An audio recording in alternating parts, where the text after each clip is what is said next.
I thought I would go back to some true stories. And this topic is one that has fascinated me for a long time. Native American stories. I love how they blend folklore and history with different tribes across not just America, but across North America. So if you like these stories, please subscribe. And now prepare yourself for Lithos Horror. I know people bring up the Apache Death Cave a lot. That's one's actually rooted in real history, though it still makes for a chilling story if you're into ghost tales and local legends. My great-grandmother once told me a story that stuck with me. According to her, there was a spirit in a mountain that lived. It became enraged by the way the white settlers had scarred the land, cutting into the mountains and poisoning the water, and taking from the earth without giving proper respect. So the spirit came up with a plan. It disguised itself as a white man and wandered into nearby towns, claiming to discover rich copper mines hidden deep within the mountains. Day after day, he had appeared wealthier and wealthier, showing off the signs of his gold and copper until the people of the area became consumed by greed. Eventually, groups of men decided they would take to the mine for themselves, and they followed the stranger into the mountains, expecting riches beyond their imagination. But everyone who ventured into that mountain never returned. Still more and more men went after him. Every disappearance only made the legend grow stronger. According to the story, their greed blinded them. They cared more about the copper hidden beneath the earth than the mountains and water and the land itself. My great-grandmother said that the spirit was leading people away even to this day, and that it takes those who abuse the land and carries them somewhere they can never return.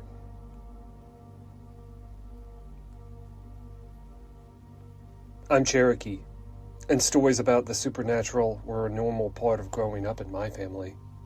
There were a lot of strange stories I could tell, but one immediately came to mind. My stepmother used to say she belonged to the Deer clan, and because of that, she refused to eat deer meat under any circumstance. When I was younger, I never really understood why that was. One day, my dad tricked her into eating deer jerky. Not long after that, she became violently ill. While she was sick, she explained that the reason behind her illness. She said that in her clan, anyone who eats deer meat is warned first for sickness. If they continue after that, the deer woman eventually comes for them. Then she told me something that terrified me as a child. She said that every year, someone from her clan is taken by the deer woman. According to her, it usually happens around powwows, after everyone had gone home. The next day, people would hear that someone had either turned up dead or disappeared without a trace. I was only 7 or 8 at the time, and after hearing this, especially while she was sitting there pale and dizzy, I was convinced I was doomed. The worst part was that I spent the entire day after eating deer jerky too.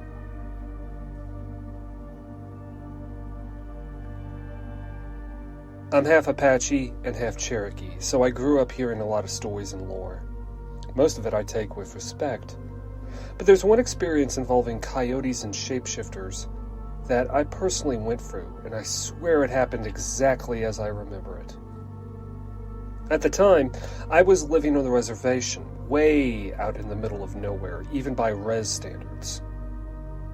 It was late at night, during a full moon. I remember how bright the moon was. It lit up the land so clearly that I could see almost everything around the house. Coyotes were common out there. You heard them all the time, though you didn't often see them. That night, though, I spotted several coyotes moving through an open field, washed in moonlight. I remember thinking they seemed strange somehow, like they were up to something. Around where I grew up, coyotes were never considered a good omen. What stood out was most how quiet they were. Coyotes are used to yipping and yelling. They're constantly making noise at each other, especially when they travel in groups. But these made no sounds at all. I was standing near the front door, looking out the window, when I suddenly heard my mother call to me from outside. She said that I had left my backpack in the car and needed to grab it so I could finish my homework. The voice sounded exactly like hers, so I didn't question it. I started to put on my shoes to go outside. And then every hair on my body stood bolt upright. The air felt long. That's the only way I can describe it. Right then, my actual mother walked out of the kitchen and told me dinner was almost ready and that I needed to wash up. She stopped when she saw my shoes on and immediately asked what I was doing. I told her she had just called me from outside. She hadn't. She had been in the kitchen the entire time. At that point, I looked back out towards the moonlit field one last time. There stood a single coyote, standing there, staring towards the house. Then slowly, it rose on its hind legs like a person and walked into the woods. People can believe me or not, but I would stake my life on what I saw that night. And honestly, it wasn't the only time I heard my parents' voice calling to me when no one was there.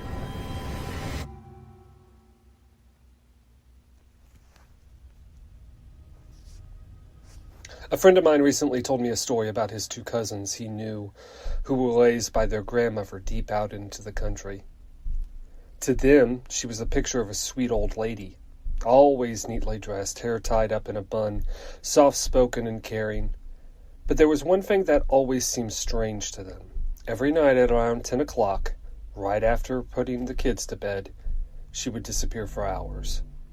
One night the cousins decided to pretend to be asleep so they could finally find out where she was going. They watched quietly from the windows as their grandmother walked out toward an old shed behind the house.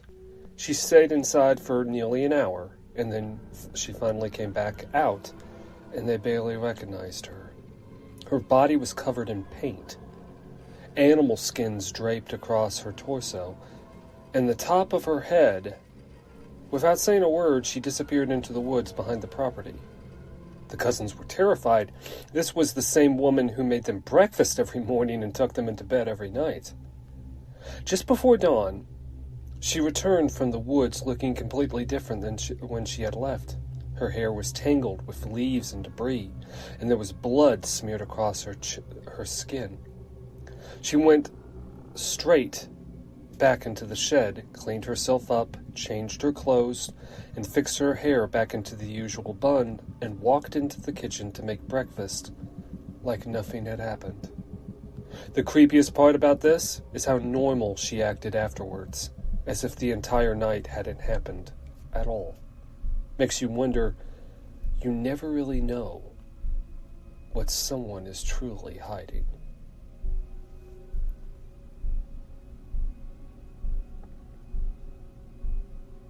I come from the Lumbee tribe, which already carries a lot of controversy and mystery, depending on who you ask.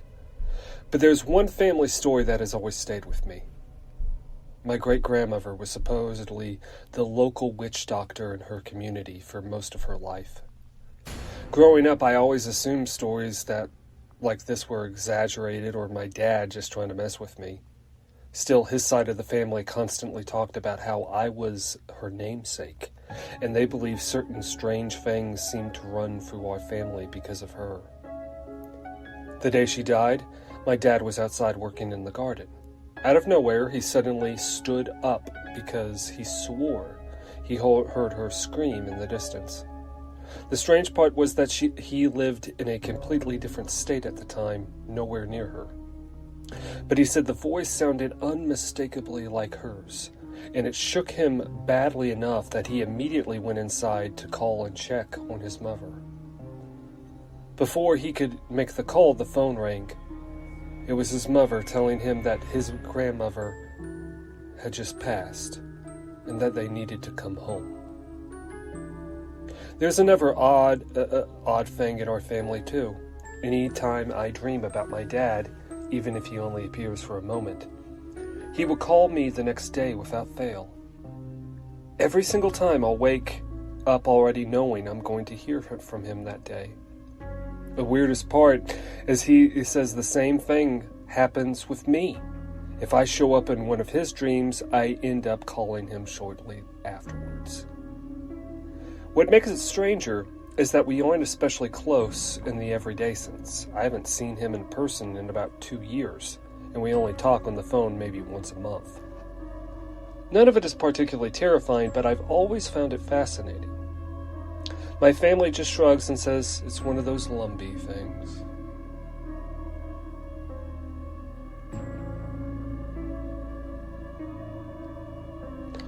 I'm Ojibwe from Ontario, Canada, and one experience from years ago still sticks with me. One night I was walking home really late with 2 friends when we noticed something strange in someone's backyard. At first, it looked like a white orb, but the closer it got, the more it vaguely resembled a pale floating face. It kept drifting towards us slowly and steadily, but all 3 of us saw it. We didn't stick around long after that. We hurried home as fast as we could. When I told my dad what happened, he got serious and said it might have been a bear walker, or that someone might have put a curse on me. That absolutely terrified me at the time. I spent the rest of the night expecting to look out my window and see that white shape floating outside. There wasn't a ton of information online about bear walkers, or at least there wasn't at the time when I looked into it. But from what I understand, they're associated with evil spirits, dark medicine, or people who use harmful supernatural powers. I can't say for certain that's what we saw that night, but it's always stayed in the back of my mind. Besides that, stories about little people are pretty common where I'm from. And one of my friend's grandmothers swore she once saw Bigfoot chasing her truck down a long dark road on the res late at night. There are definitely more stories I'm forgetting, but those are the ones that come to my mind first.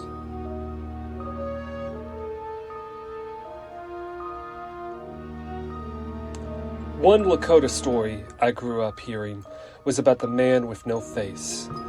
He's basically treated like a boogeyman figure. The story says that long ago, there was a young man in a village who was incredibly handsome. Women from many tribes wanted to be with him, and over time his pride turned him cruel and arrogant. He especially enjoyed mocking an old medicine man in the village, constantly calling him ugly whenever he had the chance. One day, after enduring enough humiliation, the old man finally told him, "Before I die, I will take your face as my own, and you will wander forever searching for it." The young man laughed and called him a foolish old man. A few weeks later, the medicine man died, and his curse came true. The young man woke up unable to see properly, and when he reached out to touch his face, there was nothing there. Just smooth skin where his eyes, nose, and mouth should have been. He screamed, but no sound could be understood. When the village discovered what had happened, fear quickly spread, and they drove him away. According to the story, he still wanders the prairie, searching for a new face to replace the one he lost. My uncle told me he heard this faceless man speak during a ceremony. I won't go into details of what happened in the ceremonies out of respect, but he shared one aspect that the spirit supposedly said. When elders warn children not to stand outside beyond the circle of light at night, it's because the man with no face can take them if they wander too far into the darkness. We were always told never to whistle at night because it attracts spirits. The man with no face is said to be one of them. If he hears you whistle, he may see it as an invitation, either to take your face if he wants to, or take you away with him entirely. I still break that rule sometimes and whistle at night, but I guess you never really know until something answers you back.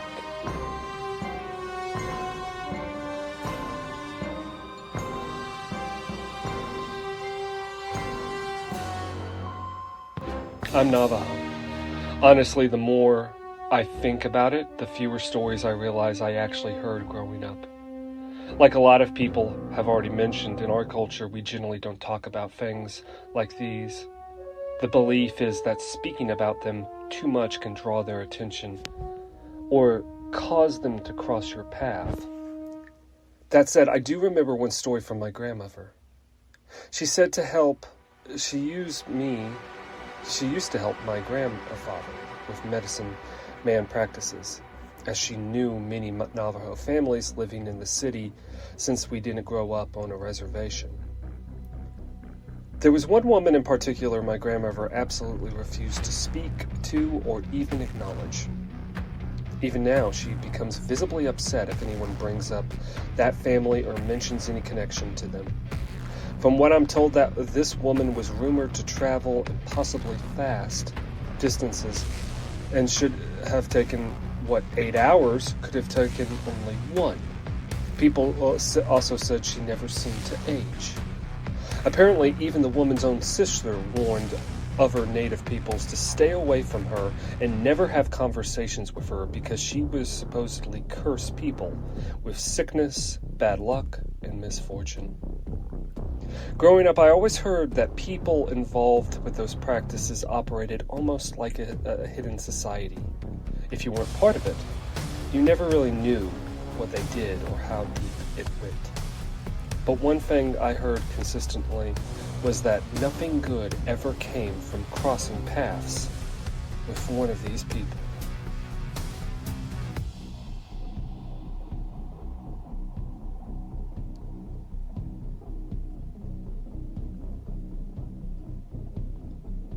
I'm Ashinan and Abi Ojibwe/Chippewa. And where I grew up, my mom used to tell my siblings and me stories about certain people who had twisted their spiritual knowledge towards harmful purposes. According to stories, there were people who understood medicine and spiritual power, but instead of using it to heal or help others, they used it to be cruel and spiteful. It is said that some of them could transform into bears or other shape-shifting forms. We call them bear walkers. They were believed to move only at night. One thing that always stayed with me was what we taught about strange floating lights in the dark, similar to the will-o'-the-wisps.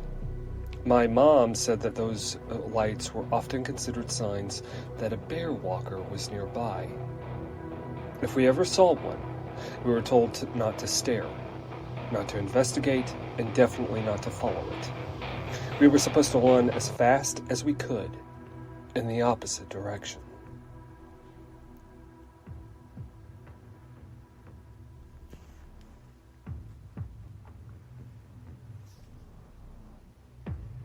I'm Aztec, and one story that has been passed down through my family for generations is about creatures they call the Chinwe. They're described as child-sized beings with faces of old men. Not much is truly known about them. According to stories, they delve deep in the deserts, jungles of Mexico, watching travelers from the shadows. The legend says that if you see a Chinwe and choose to follow it, you will lose either 3 days or 7 days of your life without realizing it. My grandfather always warned me that losing 7 days was the worst outcome. He said that if a Chinwe takes 7 days from you, it follows you home afterwards and slowly tries to destroy your mind. It whispers to you, drives you towards madness, depression, and eventually even taking your life. If you lose only 3 days, that supposedly means you have one of two fates that await you. Either you go one day to war and die in a brutal but honorable death, or you'll suffer some terrible tragedy, losing your savings, your family, your health, or everything you built your life around. The stories don't say that if you turn your back on the Chinwe, The stories also say if you turn your back on the Jinwei, it turns into a massive jaguar-like creature and devours you. The only safe way to escape is to slowly back away without making eye contact. You must never meet its gaze, because if you do, it will steal your soul. Once it's disappeared from your sight, you're supposed to pray, and pray hard. I honestly don't know how widespread this legend is across Mexico, or whether other families tell it differently. But in my family, the story has existed for generations. My grandfather's grandfather told him. My father's grandfather told him, and my grandfather told me. My father would tell my son, and one day I'll tell my grandson. Yes, in that order, old traditions die hard, and I sincerely hope none of us ever encounters one.